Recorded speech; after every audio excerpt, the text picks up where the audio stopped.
let's talk about what I read in March and April. I'm consolidating the 2 months into one because I only read one book per month, and they were lackluster months.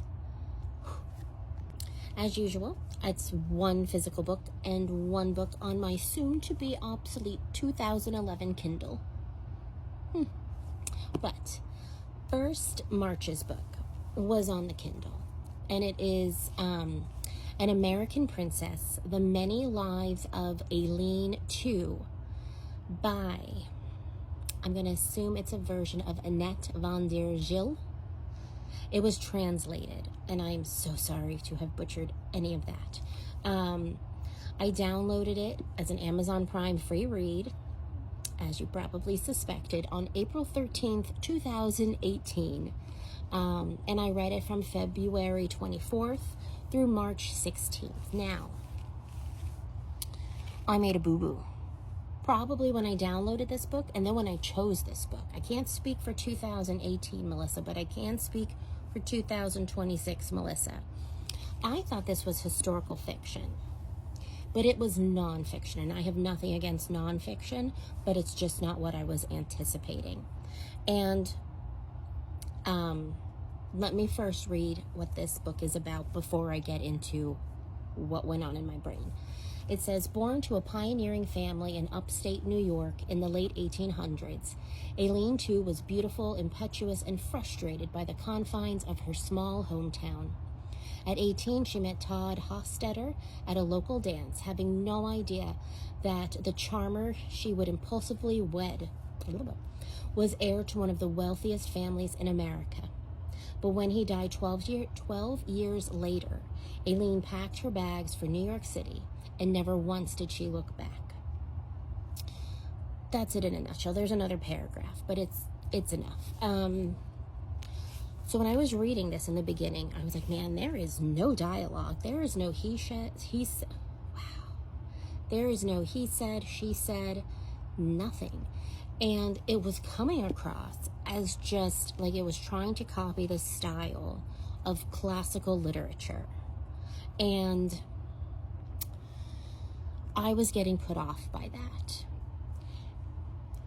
And then as stuff was happening, I was like, this feels too real. Like the interactions she is having with historical figures doesn't feel fictionalized. And so halfway through, something dawned in my brain to go, I wonder if this is nonfiction and not historical fiction. And I looked it up and go, oh, this is nonfiction. Now, had I known this was nonfiction going in, could that possibly change my feelings? I don't think so. Is it the translation? Is it just how it was originally written? I don't know, but something just didn't work for me. And it didn't feel nonfiction until the latter half of the book. We had a lot of jumps in like timeline that wasn't necessarily, having a good flow. And I don't even know how I feel about Aileen as a person. I don't know. I just knew I was glad when I finished it. I gave it a 3 out of 5. Probably had a lot of research, and this person I don't think is extremely well known. So I will acknowledge and appreciate the research and effort put into writing this. It just wasn't for me for some reason. And I read my daily quota and nothing extra. And I was also sick a bit through this time, and I did not feel compelled to read it while I was ill. So, March was a blah month for reading. So what do I do in April? For whatever reason, I chose another nonfiction book, but at least I knew about it. It was a conscious decision. It just probably wasn't the best decision after coming off of a less than stellar nonfiction reading experience. Again, that's on me. But I read Baseball's Leading Lady, Effa Manley and the Rise and Fall of the Negro Leagues by Andrea Williams. And I got this at a used library book sale this past summer. It was weeded out of their own collection in their young adult area, or maybe their juvenile. And it looked like it had never been read. It was, oh, there's my little bookmark. There's no evidence that this book was ever read, which is why I'm assuming it was weeded from their collection. But it had only been there since 2021. But I was just like, yeah, let me read another woman of power, of strength, of bravery. Love it. And also, I'm trying to find some good books for my son.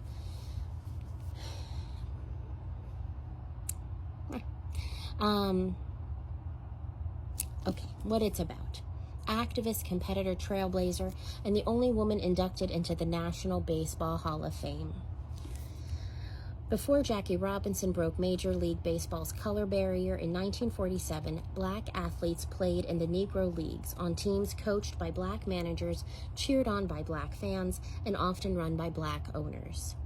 Here's the riveting true story of the woman at the center of the black baseball world, Effa Manley, co-owner and business manager of the Newark Eagles.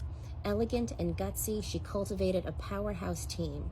Yet, just as her Eagles reached their pinnacle, so did calls to integrate baseball, a move that would ultimately extinguish the Negro Leagues. So that's it. There's more to read, but I won't. I don't know baseball. Nope. Outside of Sandlot, I don't know baseball. I don't watch baseball. I don't know the business intricacies of baseball. I couldn't name you a player. Nothing. Do I think you need to know baseball going into this? And mind you, this is juvenile, young adult. I feel like you need to know baseball. Whether you like it or not, I think you need to have a background in baseball to understand the jargon, to understand the nuances of what's being spoken about, because I was left clueless regarding baseball. Now, my biggest qualm, the reason I gave this a 2 out of 5, was because this book is saying this is about Effa. She's on the cover. We're talking about her trailblazing career in baseball. And 80% of this book was about the men in baseball, the men in the business of baseball. And she was sprinkled in for the remaining 20%. 80% men, 20% her. To the point where sometimes I forgot I was supposed to be reading about her. I was so disappointed in that.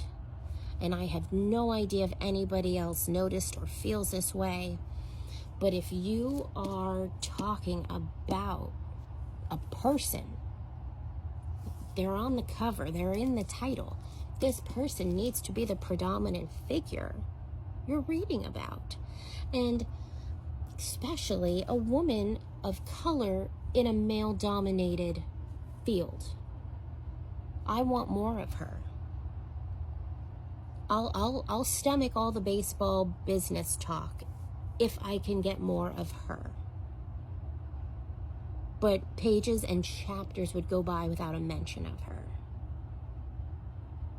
That just didn't sit well with me. And that is the biggest reason I was disappointed in it, and why it got a less than stellar star number.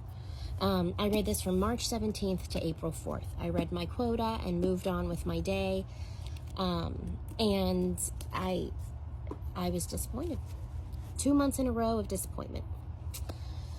And I will let you know, it's been hard reading right now. I've had a lot of anxiety, a lot of stuff going on in the family. And when I have anxiety, it's hard for me to read. And also, when it just tells me the location on my Kindle, because I'm currently reading from my Kindle, I can't figure out my daily quota. First world Kindle problems. But that wraps up March and April's reading. I hope your months were better with what you were reading. Let me know what you're reading. And until next time, happy reading. Bye.